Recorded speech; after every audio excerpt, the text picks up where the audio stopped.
Hello, my lovely ones. Come and sit with me to listen to my interesting myth about the Yorubas. Tonight, I will tell you a long and richly detailed story about Oya, the goddess of storms, and how her wrath once humbled a proud king. Okay, let's begin with the wrath of Oya. The kingdom of Oyo was mighty. Its warriors marched with iron spears, its markets overflowed with yam and cloth, and its palace gleamed with bronze.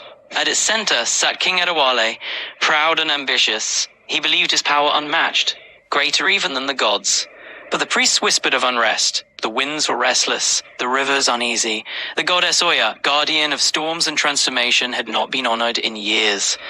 Okay, Act 1. At dawn, the palace priests gathered before the king. Priest Ifukabemi. Kabiesi, the winds speak. Oya demands her rights. If we neglect her, the balance will break. King Adewale scoffed. Storms but clouds and rain. I rule this land, melt the spirits.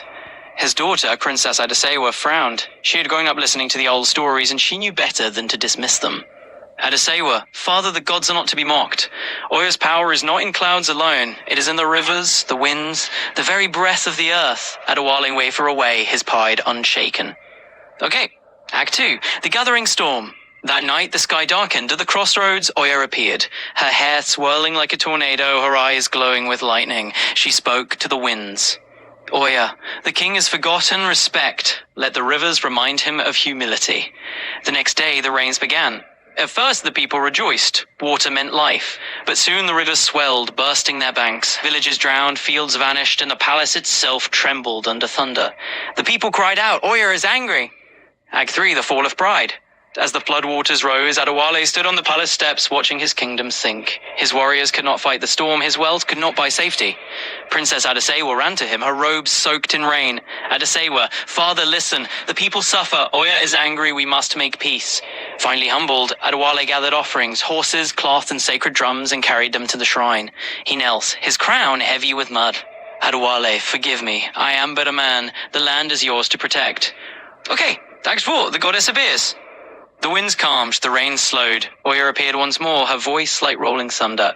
Oya, remember this, Adewale. Power is not yours alone. Respect the spirits, and the land will prosper. The king bowed low, tears mixing with rain. Adesewa placed her hand on his shoulder, guiding him in humility. Okay, epilogue, the festival of Oya. From that day, the people of Oyo honored Oya with festivals of drums and dance. Each year, they remembered the flood not as tragedy alone, but as a sacred lesson. Pride invites storms, but humility restores balance. The myth lived on, passed from mouth to mouth until history and legend became one. Scholars later uncovered evidence of a massive flood in West Africa centuries ago, proof that the story was not just myth, but memory transformed into sacred tale.